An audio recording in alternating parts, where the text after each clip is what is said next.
Malena, Angwama la Sentinelle, Akabi Boli, Sentinelle, Ayibulu Nyasha Mako, BS Jara, Ninyaka Fasiri Ekwe, Ako Keriba Samage, Ako Minye Ekalo Kafo, Oninka Cheba, no Bora Anga Jamana Konoya, Keleta Anikele Bonyongo, Keriba Akaya Yalani, Aka Famiaula, Keriba Altetola, Yesebembo Kabingwe, Seben Minaya Boka Bin, Seben Amitalike Kumachamana Kwe. Ako ni ata kalaje bi anga maliba kele samake ko gelaya min be mali kono sika shita la koy ako minye oni ya yira o ka kuma bela jelena ka fo jamana mi rom na ko bi kele ko ay wa ikalo ka fo glese min naba ango jamana marabaw la bi ka se ka civilu ku lakana ako kele ndo gelaye bi gelaya mi kele anabe ni ka dankari anga maya ere la de nabe ni ka kari jamana ngal jamana yalla ako la faiblesse de la protection des civils par l'État menace l'existence du pays. Qu'est-ce que c'est que Akmaga mbora mi abora minye aywaikalo ka fo esber international no ye aliutime nale oninka chaba jolenye mali ngona ya kele samake aleka kumakan dongoy agoni alta kala bi mali be rom na ko bi jamana aywa amara baw o kal dese anuka aywa ikalo ka fo setanye o koson bi jamana a jamana liya aweli ka tuna la koy mali yere be ka bo aywa ikalo ka fo mali ya yere la koy ago sika shita la bi o jamana lembe la jele ku bolo di nyoma ka wuli ka jamana in la jebi koy mali koy anga ke aywa kele kan tay ka bo kuma chamana ka bo dogo la koy ka mali bla fembe la jele sanve kele ba samage ako no kera akikalo ka fo jamana be jakumina bi anase ka yere soro koy me ka antoli tugo la aywa ikalo ka fo jamana ngono fembe na le ka tay mali koy kele ba na nyefela soro kele ba bi nyina mali ko koy mugu nafolo mugu kele ba hakili bo de ye nkrefe maw hakili bo de ye mbali maw hakili bo de ye kiriba nteri na gerna mo hakili bo de ye ako ye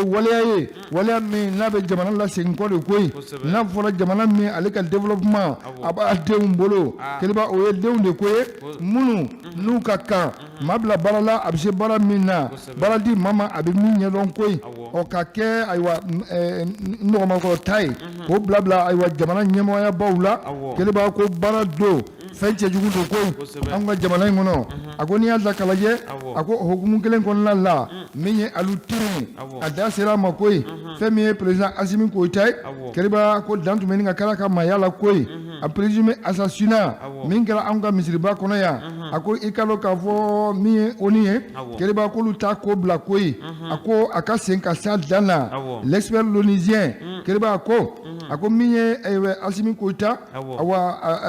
aka maya ko lo galamala akara mami mbolo keriba ko ti fara koy o tigi sara ako keriba ako sa tugoy akeriba ka kello ka ay wa fulugu do ali oni ngono koy fulugu do nyemala koy nin talal tugo mina ni ako tal tugo ka gelara ako me ako amana gelara tugo keriba ko oni ye ay wa ikalo ka fo dilatifu di koy uli ka jow la jona ka nyesi mali autorité umma fere bela jelenga tiga koy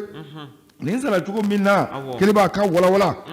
enquête ka daka selon ka daka asara tugoji munya fara ka sura aba aw yere bolo détention na kele ba zama ako nunu wala bi oni aka wuli ka jokono ako jona koy mi anga jamana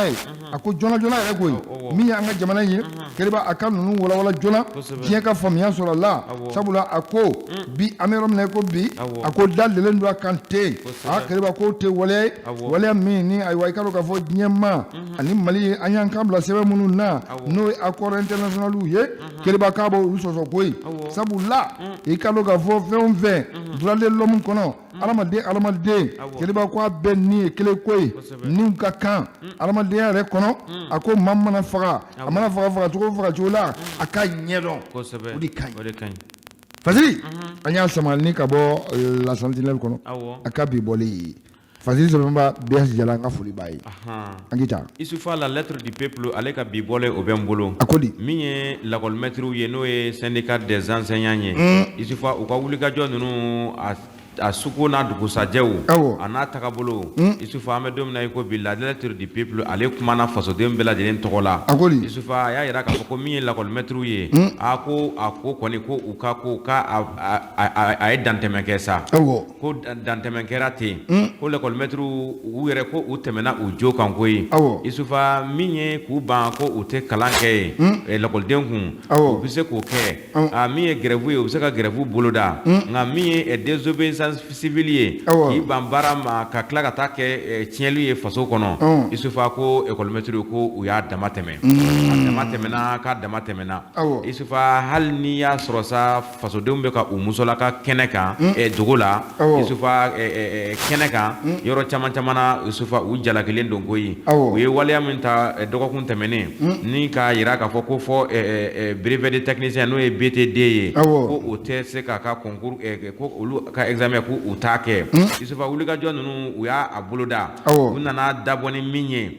Isufa o ye lagosili ye fasoba in kɔnɔ koyi Awɔ. min ye kalan ye k'a lagosi a kana se ka taa ɲɛ o de ye nin ye u ye wulikajɔ min kɛ Awɔ. Isufa u taara fɛn sɔrɔ u ɲɛ ye ni o ye gaz lacrymogène ye Awɔ. ko fanga tigilamɔgɔw ye gaz fili u kan Isufa a kɛra yɛrɛɲini ye Awɔ. Isufa nin gasifili in kɔfɛ sa min ye mɔgɔw ka lakalili ye ani mɔgɔw ka faamuyali ye Awɔ. o ye k'a fɔ ko tiɲɛ yɛrɛ la ko école-maîtres ko u y'u jo kɛnɛ bila koyi Awɔ. ko u y'a parce que sababu kɛ u bɛ dantɛmɛ wale min na nin ye Isufa ko a bɛ ka digi fasodenw na Awɔ. denmansaw olu bɛ ka san bɛɛ kɛ ka u ka denw ka musakaw ɲini denw ka taa kalan Awɔ. n'a fɔra ko kalan sera kuncɛyɔrɔ la aw mago bɛ min na fasodenw m'u sɔsɔ ko ye Awɔ. Isufa ko in daminɛ fasoden bɛɛ bɛ école-maîtres fɛ nin ko la nka u bɛ ka a ko kɛ min ye Awɔ. Isufa ko a kɛra damatɛmɛ wale de ye aw ka grève in Awɔ. ni ka kalan yɛrɛ ka a la tiɲɛ bɔgɔbɔgɔ Isufa ko o man ɲi dɛ Kosɛbɛ. ko misali yɛrɛ bɛ fɔ ko n'i ye école-so dayɛlɛ a bɛ komi n'i ye kasobon kelen datugu Kosɛbɛ. n'a fɔra ko o école ko o bɛ sen na Awɔ. o lagosili bɛ ka na ye aw bolo Awɔ. aw tɛ ka se k'o ko kɛ ni hakilimaya ye Isufa ko école-maîtres ko u jalakilen don bi dɛ Kosɛbɛ. min kɔni ye nin tagabolo min b'u la nin ye k'u k'a lajɛ u k'a ɲɛɲini ji ɲɛma jɔlen na Awɔ. n'o tɛ fasodenw bɔra u kɔkɔrɔ bi dɛ Ɔ. sababuya kɛ olu kɔni fana b'u ka baara la u fana u si ye dɔ sɔrɔ ka ban Awɔ. u bɛ ka dɔ sɔrɔ ka ban nka école den minnu ni olu ta ye siniɲɛsigi ye Siniɲɛsigi ye. olu dun fana b'a fɛ ka labɛnw de sabati ka tila ka na u mansaw ta Kosɛbɛ. Isufa ko a ko ta k'a lajɛ dɛ A kan ka lajɛ. ko hakɛ bɛ kow la Ji ɲɛma jɔlen na. ko école-maîtres k'u k'a ko lajɛ Awɔ. k'an bɛ don min na ko bi ko fasodenw ko u jalakilen don Kosɛbɛ. k'u k'a ko jateminɛ Na la Ala lettre du sɔnna. peuple ale ka laseli don A tɛ tɛmɛ nin kan. Keriba Samakɛ ale bɛ fasilidi sɛbɛn an bɛ to a kɔnɔ koyi min bolo ɲɔngiri ka don ni k'a bɔ indépendant a ka bi bɔli fasili sɛbɛnba Nasiri Jɔbu a y'a yira a ka bi fasili kɔnɔ a ko min ye i ka dɔn k'a fɔ Iyad Agali ye a ko bi fɛn min Iyad Agali ye a ye wulikajɔ a y'a daminɛ tuguni koyi a ko a bɛ waati jan bɔ bi a ko min ye Iyad Agali ye a kun kumakanw tununa a yɛrɛ tununa koyi a ko bi fɛn min Iyad Agali ye a ko n'i y'a ta k'a lajɛ a ka ye kumaw cɛla a n'a ka bɔ ka a yɛrɛ fɔ fɛn dɔw la a ko o bɛ taa ayiwa tali kɛ waati min na an ka Ala hinɛ la Sumayila Size awa olu bilali min kɛra ko o ka otages nɔfɛ Keriba Samakɛ olu yɛrɛ ka maa minnu tun bɛ anw bolo yan a Keriba ko o maa caman bilala o waati koyi ni ka taa utikalo tile 10 o waati a ko Iyad Agali a bɔra ka kuma dɔw kɛ awa min ye a yɛrɛ ka ayiwa i ka dɔn k'a fɔ organew ye Keriba ni ka u fo k'u barikada kosɛbɛ koyi u ye waleya min kɛ Sofi Petronet ani Iyad Agali a tɔgɔ di Sumayila Sise olu ka bilali senfɛ a ka maa caman sera ka bila wa u ye mugu caman sɔrɔ Keriba Samakɛ a ko n'i y'a ta k'a lajɛ a ko o waati ni bi cɛ Iyad Agali a sara de a balola de wa maa t'a kalama a ko n'i y'a ta k'a lajɛ kunun ko Keriba k'a wulila ni ka ayiwa i ka dɔn k'a fɔ kumakanw ka cari tuguni koyi ni ka cari a ka nafigiya bugusɔn fɛ n'an b'a fɔ o ma ko Fondation Média du Groupe de Soutien à l'Islam et aux Musulmans keliba samake ako ni alta kalaje ya agali ako abora kan kumaka nunun di awa ayali arabukan ani anglais de la koyi sabula aba fe diɲɛ ma ka famu diɲɛ ma ka mɛn a ma kɛ maliyɛnw kama a ma kɛ ayiwa farafinna yɛrɛ kama koyi a ko diɲɛ ma ka famu a ko min ye e k'a dɔn k'a fɔ a bɛ foli belebele ka ta ka tɛngun koyi talibana olu bɛ wuli ka jɔ min na bi Afghanistan k'a bɛɛ lajɛlen ɲagami ka Américains gɛn ka bɔ yen ko de bɛ Américains ka tali fɔra ko lafiya bɛ ka na adamadenw ma ɲi koyi keriba samake nin fɔkun ye mun ye i y'a lagali bolo k'a fɔ bi a ko a bɛ foli a belebele a b'a tɛngun koyi maliyɛnw na keriba nin ye janfa ye keriba samake a ko min ye i ka dɔn k'a fɔ barikani ye ko Faransi o b'a ka minɛnw cɛ ka bɔ jamana in kɔnɔ a ko ale bɛ dununba fɔ o la koyi nin de ye ayiwa i ka dɔn k'a fɔ Mali yɛrɛ a ka fɔli la koyi ko natɔ de ye nin ye Mali islamique yali ta a b'i kɔnɔ yen keriba n bɛ nin fɔ tuma bɛɛ o waati bɛɛ Faransi ka taa n m'a fɔ kunun exemple la n ko Afghanistan bi Américains y'u ka tali bolo da bɛɛ y'a dɔn k'a fɔ labɛnw sabatilen tɛ armée bolo labɛnw sabatilen tɛ jamana marabaaw bolo ne ma ban Faransi ka tali ma n ma ban étrangers ka bɔ an ka jamana kɔnɔ mais a ka bɔ golo ma siri tabaw yɛrɛ da kosɛbɛ Isufa y'a fɔ cogo min na an kan ka tiɲɛ de fɔ yɔrɔ mɔgɔ caman y'an wele kɛrɛfɛ ko an bɛ Faransi ka tagali contrôle la ko o tɛ ko ɲuman ye anw ta ye tiɲɛ de ye tiɲɛ de fana bɛ laban ko kɛnɛ de ka nin dɔɔni an ka taa keriba a ma bɔ dogo la nin sa wa ya gɛlɛ agali maa min kun tununna a kumakanw tɛ bɔ bi a bɛ bɔ ka Faransi féliciter kosɛbɛ k'olu ka ta ka bɔ yen ko ka maliyɛn ka laɲini y'o de ye a tɛ nin ka fara juguw kan sa wa fasodenw ka kan ka jateminɛ n'i y'a dɔn ko ji ye fila ye Isufa ninnu de tun bɛ Faransi wele ka na a daminɛ la olu de ko olu ye minorité ye ko bin bɛ ka k'olu kan ka Faransi wele ka communauté internationale wele bɛɛ y'u ka maaw ye yanni anw yɛrɛ Mali yɛrɛ ka kuma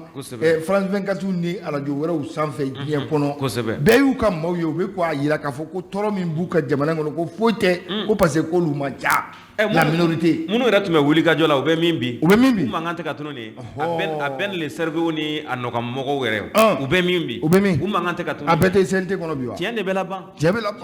Ala ka amin rabi keriba samake min ye i y'a agali ye keriba a ka nin wuli ka jɔ in a fɔ jamanadenw de kan ka faamuya koyi k'a fɔ bi n'i ye jamana fantan naani lajɛ bi siga t'a la koyi kɔlɔsili sɛbɛn ko ten keriba Mali fan caman bɛ yen bi n'o ye jamana kɔrɔyanfan ka taa se a camancɛ la fo k'i warankata ka na Sikaso fanfɛlaw la bi keriba ninnu bɛɛ lajɛlen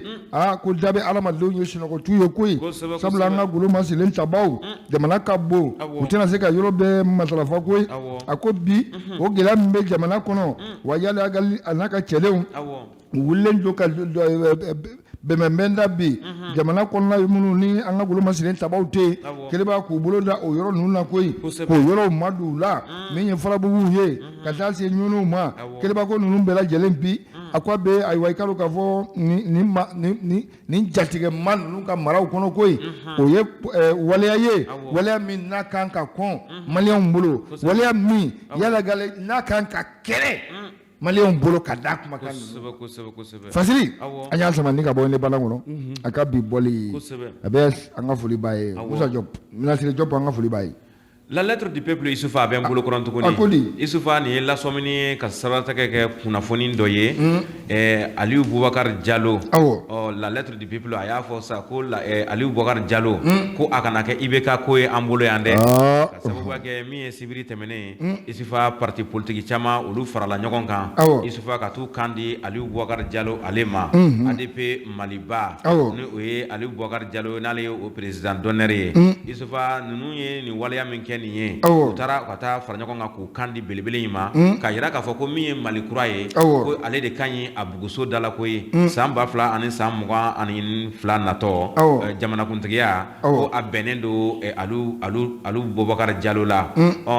kalafili n'i y'a jateminɛ kanw dilen don cogo min na an n'a cɛ tɔ tɛ tɛmɛ kalo 7 dafalen ɲɔgɔnna kan kun kɔnɔ sa ko olu ko ko boli kuma dɔn ka fisa ni sen ka di ye olu parti politique fo ka taa se parti politique 20 damadɔ ma o n'u ka porte parole fɛnɛ Isufa u ye kumakan don a da ka alu Bubakar ADP Maliba belebeleba ka taa a sigi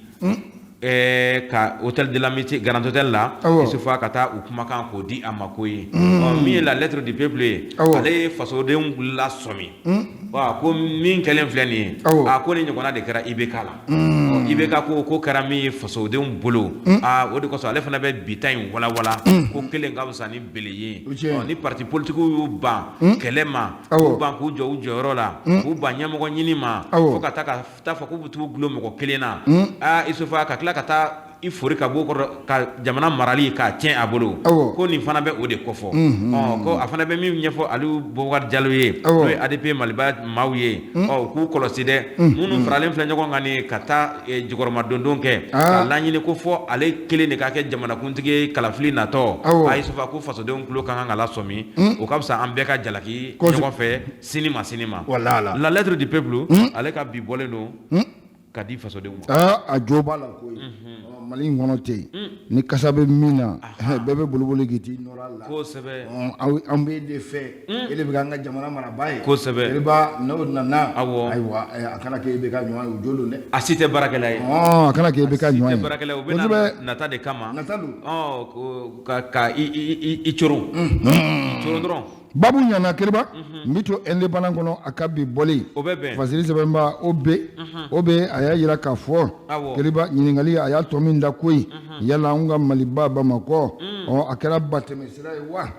Keriba a ko a bɛ ɲininkali bolo da koyi sabu ka sababu kɛ a ko min ye information ye o binna kunun koyi kunun sɔgɔma a ko min ye i ka dɔn k'a fɔ Solo Guillaume n'ale ye Assemblée nationale de Côte d'Ivoire kɔrɔlen o ɲɛmakɔrɔ ye Keriba a ko a ka i ka dɔn k'a fɔ a dɛmɛbaga ani a teri min tun bɛ an ka jamana kɔnɔ yan n'ale kɛra ayiwa i ka dɔn k'a fɔ maire ye Abidjan Côte d'Ivoire dugu min tɔgɔ ko Dabu a ko i ka dɔn k'a fɔ a tun bɛ an ka jamana kɔnɔ yan Keriba a ko i ka dɔn k'a fɔ Manani Bɔɲango Keriba o bɛ mobili camouflelen kɔnɔ koyi mobili vitre tɛntɛnnen Keriba Samake a ko katikati don koyi Keriba u ye fɛɛrɛ dasi kamalen k'a cɔmi k'a digi mobili kɔnɔ Keriba u yɛrɛ bɛ civil la koyi Bamakɔ kɔnɔ yan Keriba Samake a ko n'i y'a ta k'a lajɛ a ko kɛra ayiwa i ka dɔn k'a fɔ uti kalo tile 10 o tɛ kunna sini ŋɔrɔ wa Keriba Samake ko ka kɔsɔ da n'a ye koyi hali sini a bɛ taali bolo kan Keriba Samake a ko fɛn min i ka dɔn k'a fɔ nin ma kofɔlen ye a ko n'ale tun ye ayiwa i ka dɔn k'a fɔ maire kɔrɔ Côte d'Ivoire awa Dabu maire kun don a ko ale de tɔgɔ ye Keriba Sise Segu Mohamed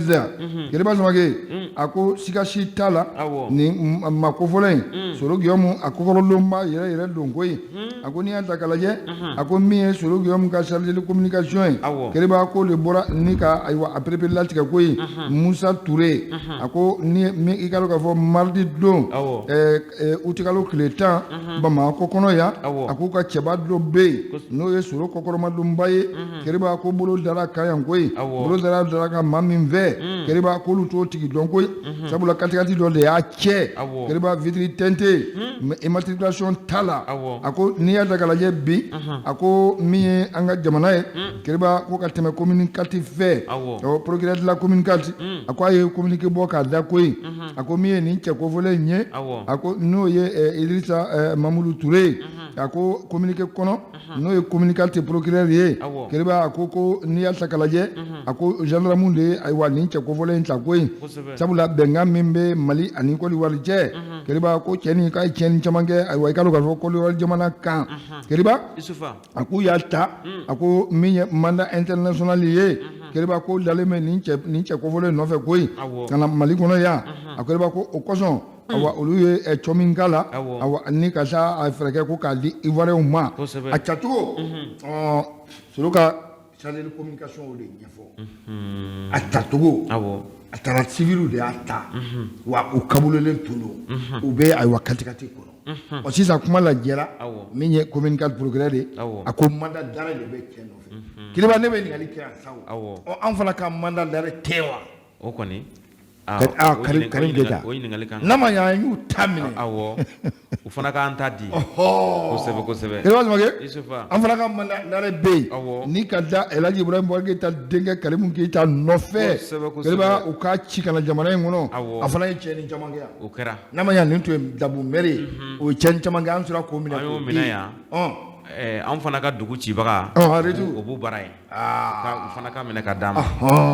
Mali cibaga a fana bɛ yen a n'an ka mugu bɛ yen o k'a minɛ ka d'a ma kosɛbɛ Keriba Isufa ale de sɛbɛn ko a ko min ye ayiwa i ka dɔn k'a fɔ nin communiqué in ye min bɔra ayiwa i ka dɔn k'a fɔ commune carte procureur da Keriba ko o bɛ kuma lajɛya ka jira k'a fɔ a ko min ye ayiwa commandant du groupement territorial de la gendarmerie a ko cɛba in k'a b'u bolo bi awa Idrissa Hamidou Touré ale de procureur de ko cɛba in b'u bolo kosɛbɛ a kan ka taa Côte d'Ivoire de extradé kosɛbɛ an fana ta b'u bolo yen u k'a ci ka na kosɛbɛ Fasili an y'a sama ni ka bɔ ne bana kɔnɔ a ka bi bɔli an kita Isufa kunnafoni siratigɛ kɔnɔna la an b'a da ɲɛmaaw tulo kan ka kɛɲɛ ni la lettre du peuple ale ka laseli ye min ye sogo ye ale sɔngɔ a yɛlɛnna tuguni kojugu ka sababuya kɛ an tun fana bɛnna min kan o ye ka yira k'a fɔ ko sogo jiginna ka kɛ 260 ani 560 ye kolo ni buma Isufa kalo 460 ani 560 kalo fila ma dafa Isufa sogo nana yɛlɛn tuguni an bɛ don min na ko bi an bɛ fɔ 600 kunda min ye autorités ye n'o ye jamana marabagaw ye ɲɛmɔgɔw fɛn fɛn kalen do k'i jɔ i jɔyɔrɔ la fɛn fɛn kan k'i jɔ i jɔyɔrɔ la nin ko la u ka wuli ka u jɔ sababu b'a kɛ fasodenw sɛgɛnna fasodenw bɛ kule yɛrɛ de la ko Isufa bɛɛ de ko u tɔɔrɔ la jamana kɔnɔ ni tɔɔrɔli fɔra bolo bɛ jɔ ɲɛmɔgɔw de la ni tɔɔrɔli fɔra jamana kɔnɔ an ɲɛ jɔyɔrɔ ye ɲɛmɔgɔw de ye ɲɛmɔgɔw olu ni wayiw olu de bɛ sigi ka fɔ kɛ sanga ani waati kɛrɛnkɛrɛnla Bamakɔ wayiw ni Kati wayiw Isufa u kan ka sigi ka fɔ u k'a kɛ tuguni fasodenw ɲɛ mɛnna sira la ko sogo tɛ ka se ka dun an tile damadɔ filɛ nin sogo tɛ ka se ka dun sababu kɛ a sɔngɔ a yɛlɛnna a sɛbɛkɔrɔ yɛlɛnna ka tɛmɛ kɔrɔlenw kan nin ye o welewelemadakan ye k'o lase ɲɛmaaw ma an bɛ se k'a fɔ sa ko Asimi Goyita k'a ta n'a ka jama la ka jigin k'u ɲɛ jɔ nin yɔrɔ la an tɛ ka se ka dumuni kɛ bilen dumuniw man di bilen sogo gɛlɛya sababuya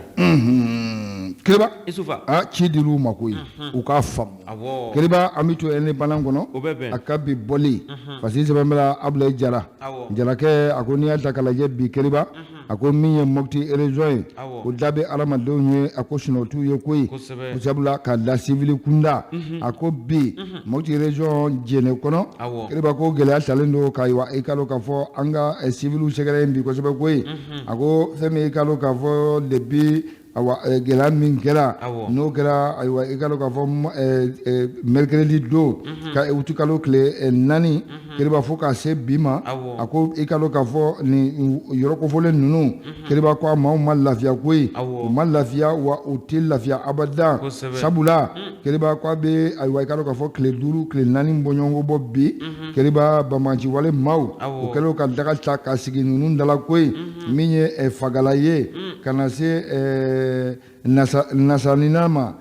Keriba n'olu bɛ ayiwa i ka dɔn k'a fɔ commune de Kege Keriba ko maa tɛ yen bi a ko maa min n'a bɛ se k'a fɔ alihamudulila koyi sabula a ko n'i y'a ta k'a lajɛ a ko a kɔnɔna la min ye i jadisiw ye Banbanciwale maaw ma jatigɛlaw ma falaw ye Keriba k'u talen don ka dɛsɛ min ye i ka dɔn k'a fɔ Marebugu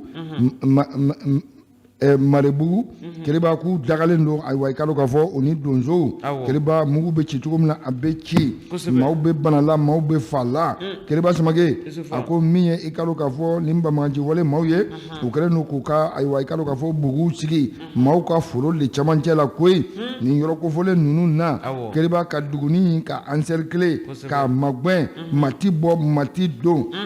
ale b'a ko o kɛlen don gɛlɛya ye bi gɛlɛya min ayiwa i ka dɔn k'a fɔ a dama tɛmɛna ko ye a ko min ye i ka dɔn k'a fɔ dasanuma n'o ye ayiwa i ka dɔn k'a fɔ marababugu a cɛba dɔ ye kele b'a ko kumakan sɔrɔ olu la k'a fɔ olu bɛ yɔrɔ min ko bi a ko min ye ayiwa u fa n'u baw ye kele b'a ko olu jɔyɔrɔ b'u la maakɔrɔw ka ca u ka dugu la wa denmisɛnnin nakaw olu yɛrɛ ka ca kosɛbɛ ko ye kele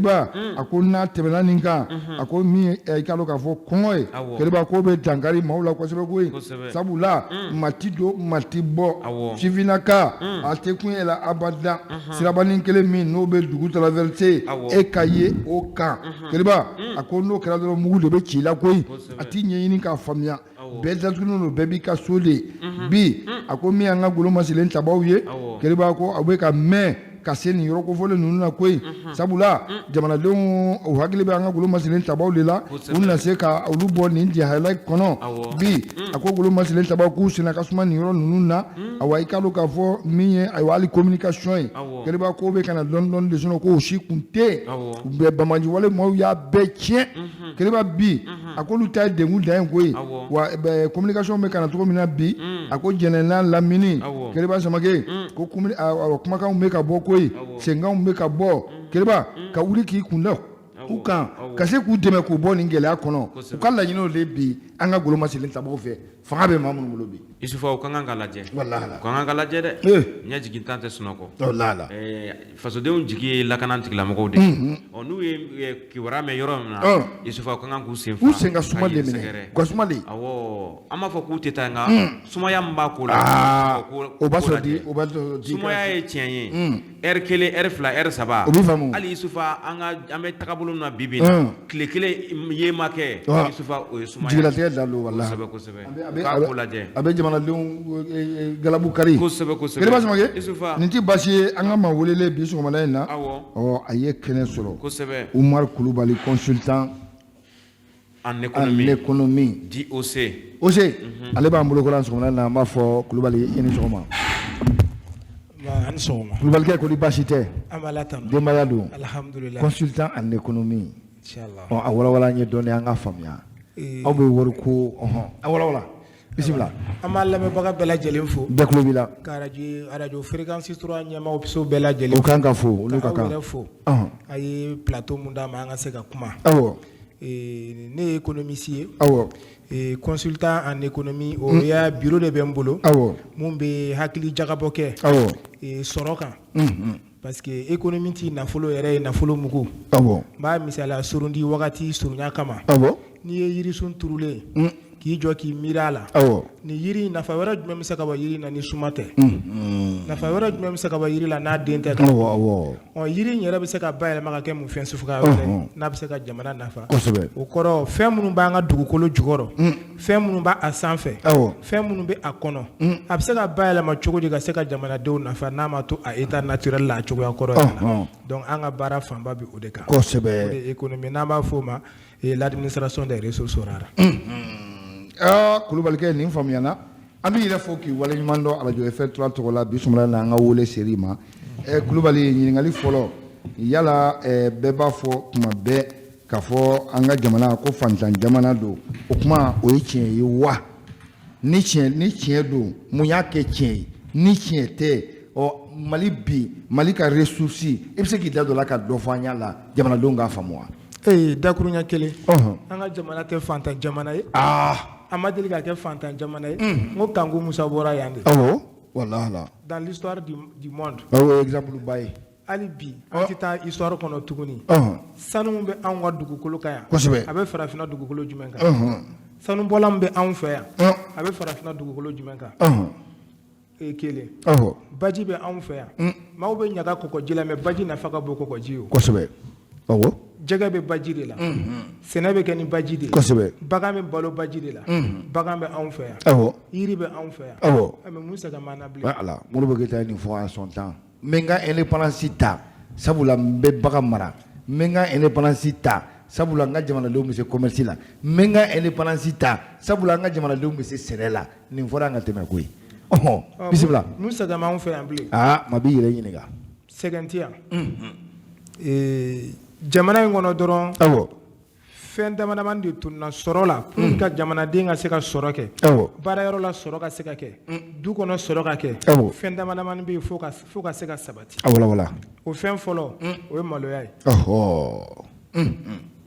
maloya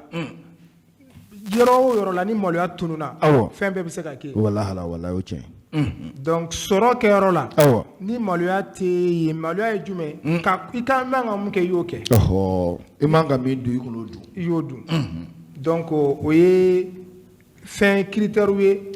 ni o ye n'an b'a fɔ an ka jamana in kɔnɔ ko corruption tɛ dɛ parce que mɔgɔw danbe tunun'u la mɔgɔ bɛɛ bɛ sɔn fɛn bɛɛ ma bon n'a fɛn min tɛ e ta a kalifara e ma k'e ka a kɛ maaw tɔgɔ la e m'a kɛ a kɛcogo la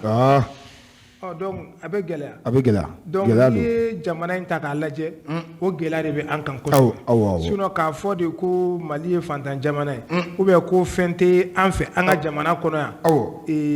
fili kuma tɛ dɛ ban kuma de don parce que sɔrɔ fɔlɔ o ye balo de n'an b'a fɔ o ma ko les besoins primaires ka dumuni kɛ ka siyɔrɔ sɔrɔ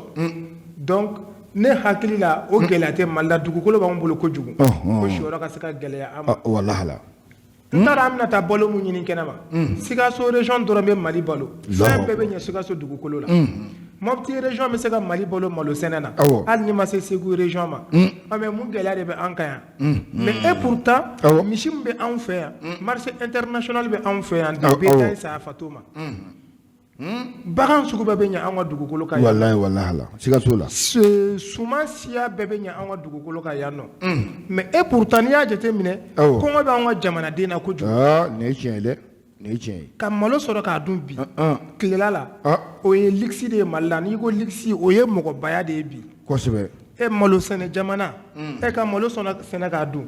sogo mara jamana ka sogo sɔrɔ k'a dun o de kɛra luxe ye wallahi pomme de terre o kɛra faama dumuni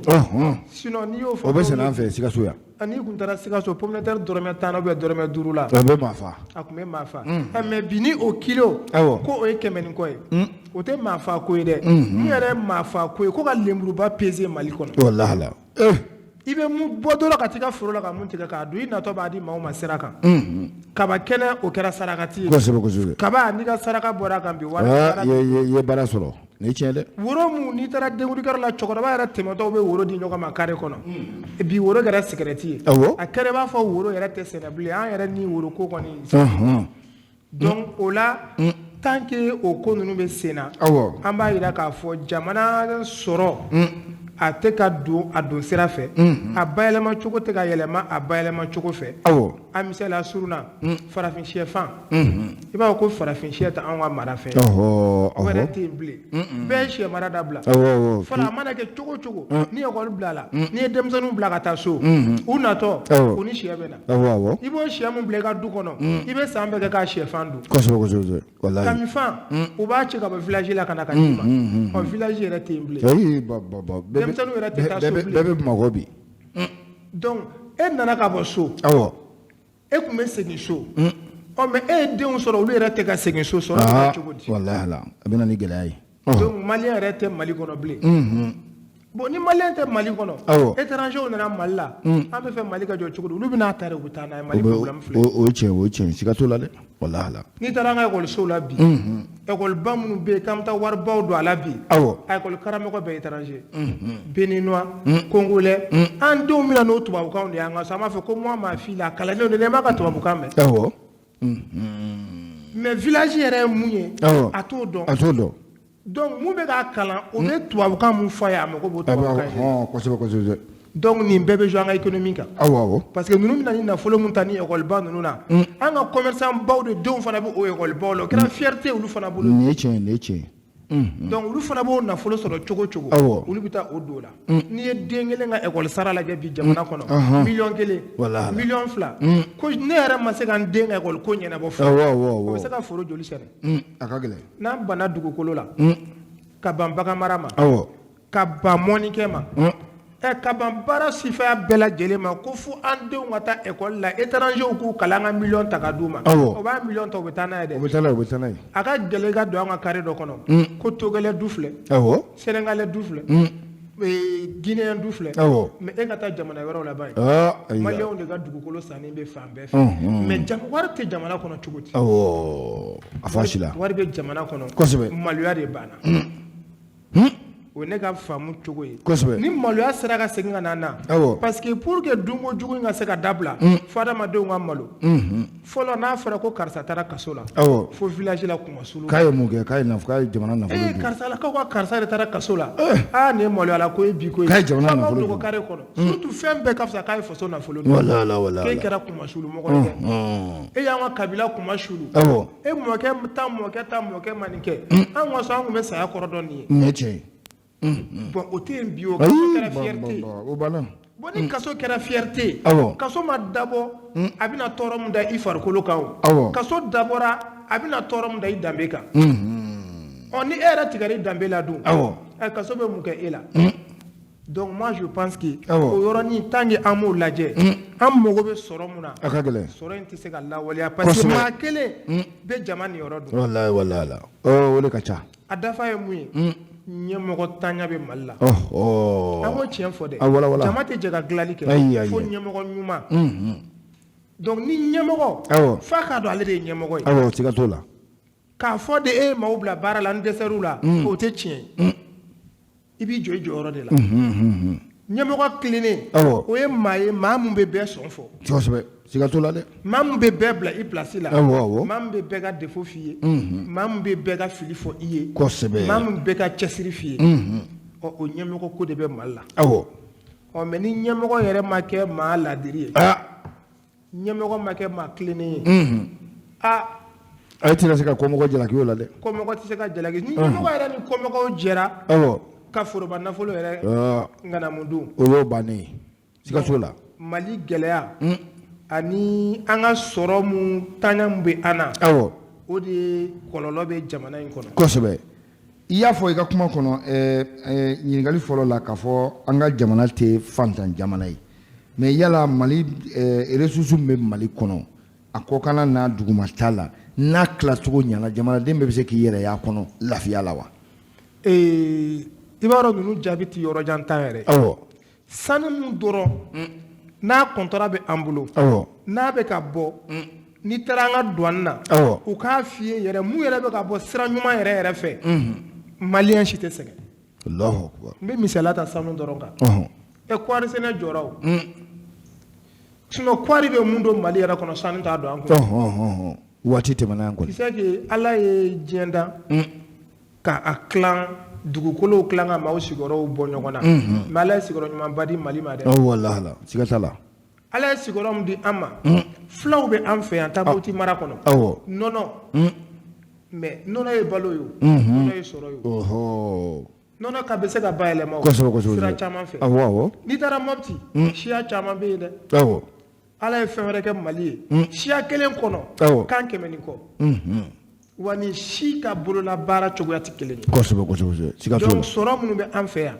a bɛ se ka an bɔ nɔgɔ la ni jamana ɲɛmɔgɔ n'a sɔnna ka bolola baarakɛlaw don ba la parce que diɲɛ jamana si foyi tɛ développer tant qu'il m'i ɲɛsin bolola baarakɛlaw nin ye tiɲɛ mais ni bolola baarakɛlaw kɛra kɔfɛmaa ye u jatelen tɛ mais pourtant olu de ye jamana piliers ye n bɛ misaliya dɔ d'i ma Mali bolola baarakɛlaw madala ni maliyɛn ba ni jamana ɲɛmɔgɔw b'a da dɔn ko nin ye maçon ye nin ye menuisier ye nin ye réparateur ye nin ye tailleur ye nin ye jagomisɛnnikɛla ye charbon feere ni nin fɛnw madala n'u b'a da dɔn ni boutique hakɛya bɛ Mali kɔnɔ madala n'u b'a da dɔn mais pourtant nin bɛɛ lajɛlen bɛ 3600 sara san bɛɛ kɔnɔ u bɛ san bɛɛ kɛ ka to ka daw tugu impôt b'a minɛ u la cogo min na mairie b'a minɛ u la o cogoya kelen mais an bɛ ɲɔgɔn ɲininka o nin wari u bɛ budget mun fɔ o nin wari ninnu bɛ min a bɛ taa min ɲɛmaaw b'a dun an tɛ kuma dédommagement ni fɛnw kan dɛ ça c'est à l'interne kosɛbɛ siga t'o la kuma dɔ bɛ yen a fɔ man di jamana in kɔnɔ dɛ a bɛ fɔ mais n'an m'o fɔ an b'an si kɛ tan an si an denw fana si olu fana denw si walahi dingɛ in bɛ bonya foyi tɛ bɔ a la tɔɔrɔ dingɛ in bɛ bonya foyi tɛ bɔ a la parce que an bɛ hakɛ dɔ kan kosɛbɛ hakɛ in ye mun ye a fɔ n'i ye école privée ta bi k'a lajɛ denbayatigi awɔ e bɛ Mali so sara dɔn i bɛ courant sara dɔn awɔ i bɛ ji sara dɔn i bɛ nasɔngɔ dɔn awɔ i bɛ déplacement yɛrɛ dɔn ko ka école karamɔgɔ ta u ka san bɛɛ kɛ e fɛ yen kalo o kalo e k'o sara 12,000 awɔ i bɛ fɛ o ka balo cogo di école privée a ka gɛlɛn école mana bila a bɛ kalo 3 mun kɛ a tɛ sara dɔrɔmɛ kelen tɛ d'a ma o kalo 3 la e bɛ fɛ ka kɛ mun mɔgɔ sugu ye jamana ɲɛmɔgɔw sigilen don k'a lajɛ yuruguyuruguma k'a na k'o ye kɛ o jamana kelen ka tila ka 300,000 600,000 u bɛ taa di o école privée tigiw ma ko subvention ko duuru mɔgɔ mun kɛ n'a ye i bɛ mobili ba ye olu de bolo i bɛ immeuble baw ye olu de bolo mais ni minnu bɛ cours di o école so la n'u ma tila ka taa kɛ o école promoteur ka jɔn ye o bɛ kɛ mun ye a bɛ k'o ye walahi ni e banna k'e t'a kɛ mais wɛrɛ b'a kɛ dɔ bɛ yen o m'a sɔrɔ yɛrɛ o m'a sɔrɔ yɛrɛ o bɛ na joona jamana ɲɛmɔgɔw sigilen don ka nin bɛɛ lajɛlen n'o tɛmɛna ka bɔ yen entreprise privée minnu bɛ Mali la ni banques bɔra a la a bɛɛ kan ka datugu jamana yɛrɛ k'i jɔ a jɔyɔrɔ la entrepreneuriat ko la e bɛ milliard marché kɛ san kɔnɔ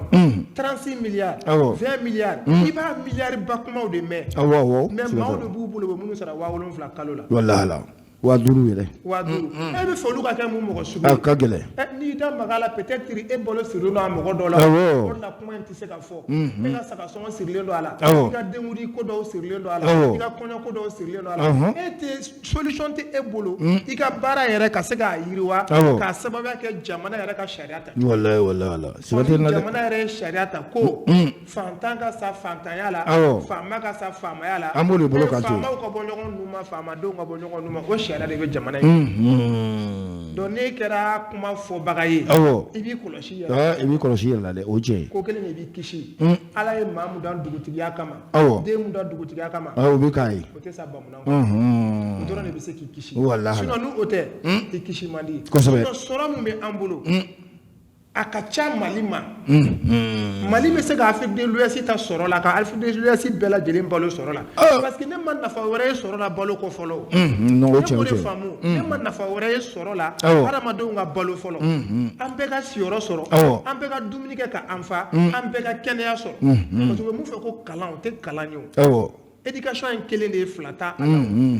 siga t'a la ne lamɔna an ka so ne bɛ maloya sonyɛli la n bɛ maloya jɛnɛya la n bɛ maloya nkalontigɛ la mais n taara moto dilan de kalan n bɛ balo moto dilan na fo n saya o la siga t'o la est ce que diyagoya don ne ka taa tubabu nanzarakan kalan nanzarakan kalanlen kɔfɛ ka sɔrɔ ka n dege moto dilan na ou bien nanzarakan kalanlen kɔfɛ ka n jɔ sojɔ la n'a bɛ f'o ma ko les ingénieurs de l'ENI mais tu as beau être ingénieur de génie civil i tɛ se ka dɔ wɛrɛ kɛ sojɔ kɔ koyi ne mun ma nanzarakan kalan ne fana bɛ se ka dɔ wɛrɛ kɛ pɔnjɔ kɔ terrain de b'an bɔ ɲɔgɔn na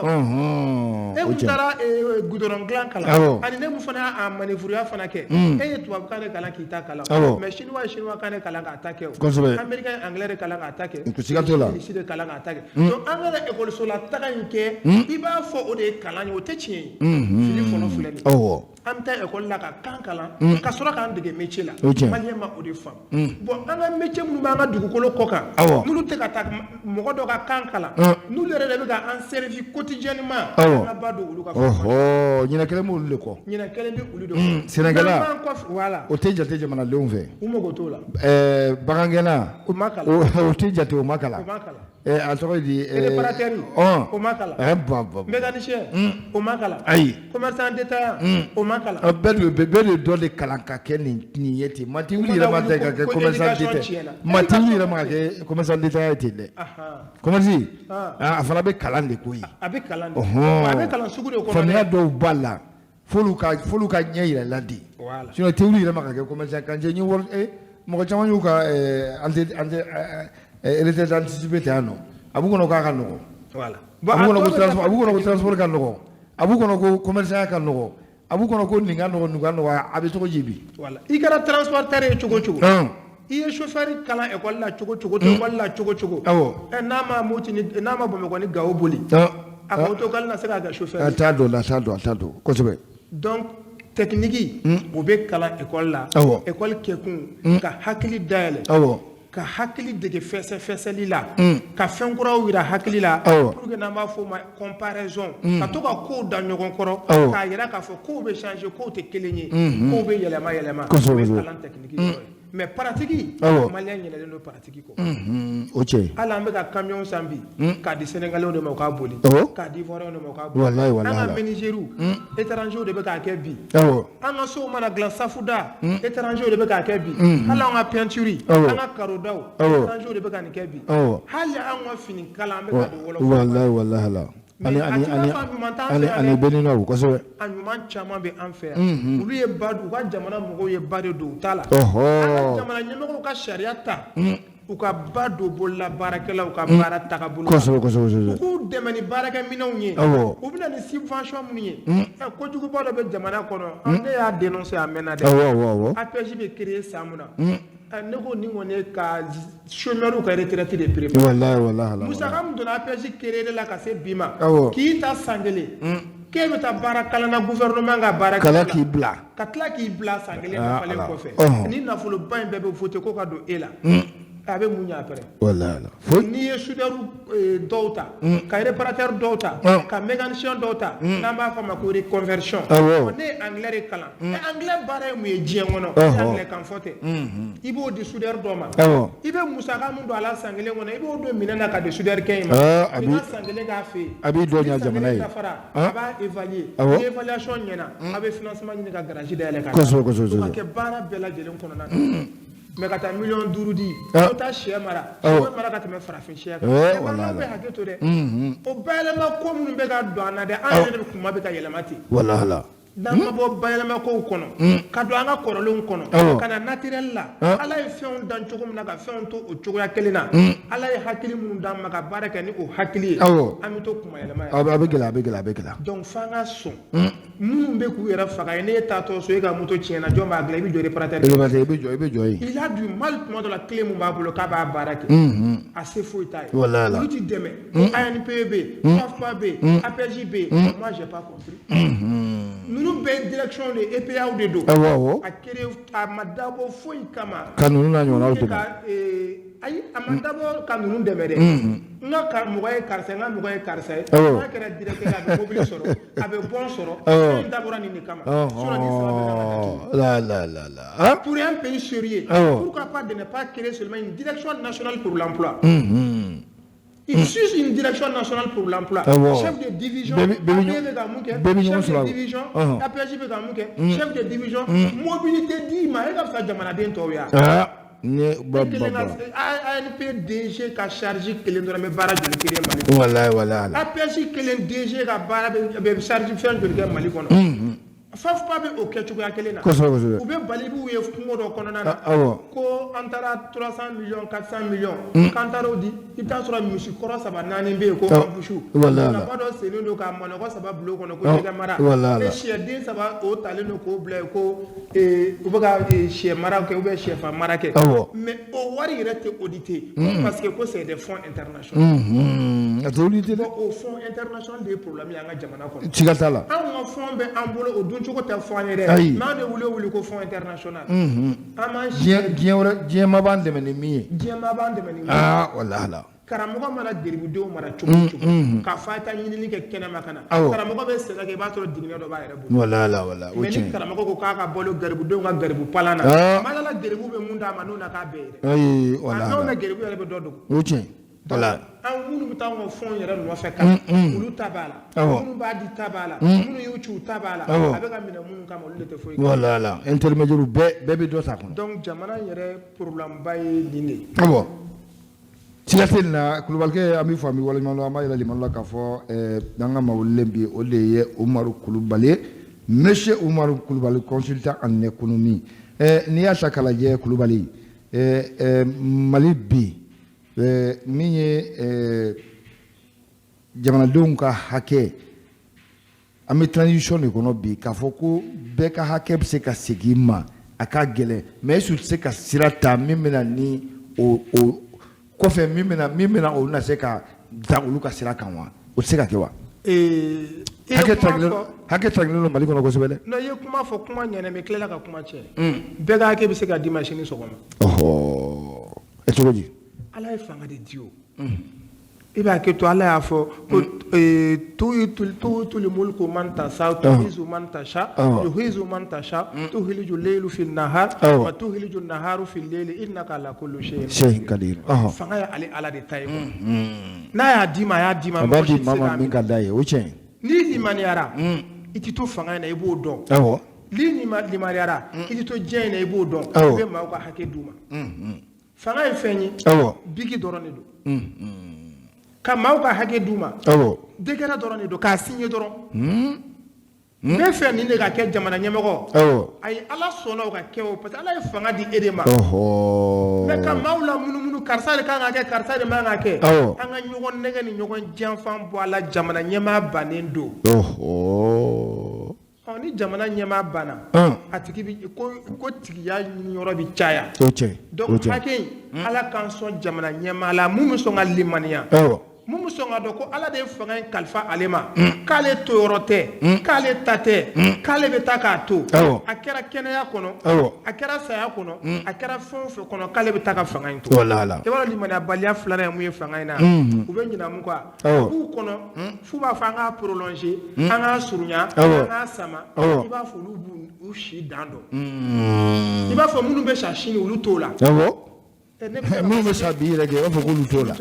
ne bɛ bɔ studio in kɔnɔ ne bɛ se so ne kan ka mun fara radio in na bi ni n y'o bila n ko n bɛ sini kɔnɔ k'a fɔ a man nɔgɔn o ye limaniyabaliya de ye ni ne ma fɛn o fɛn fɔ studio in kɔnɔ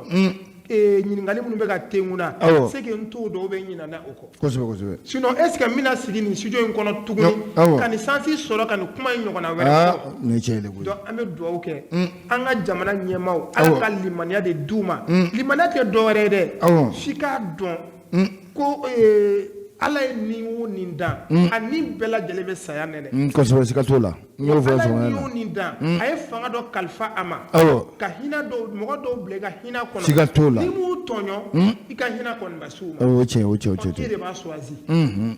mais a tɛ se ka choisi o place la o débat kɛ ka gɛlɛn jamana ɲɛmɔgɔ an si tɛ kodɔn ni a ye an si ma kalan ni a ye an t'a ni fasoden ɲumanya cɛ an t'a ni foyi cɛ ale de b'a dɔn a kan ka mun choisi face à l'histoire quitte à lui de voir n kan ka mun kɛ ni n balola a ka fɔ n ɲɛna ni n sara fana a ka fɔ n kɔ i b'a fɔ an b'a fɔ Sunjata an b'a fɔ Biton an b'a fɔ Samori an b'a fɔ Damɔzɔn olu y'a choisi de o y'a choisi de o ye dɔ de kɛ o an b'a fɔ Kadhafi an b'a fɔ Thomas Sankara mais ça fait honte mɔgɔ si t'a fɔ n fa mɔgɔ si t'a fɔ n ba mɔgɔ si t'a fɔ n yɛrɛ mais on prend c'est-à-dire ka taa ta fo yɔrɔ jan parce que e ye fanga mun sɔrɔ bi olu m'o ɲɔgɔnna sɔrɔ siga t'o la walahi la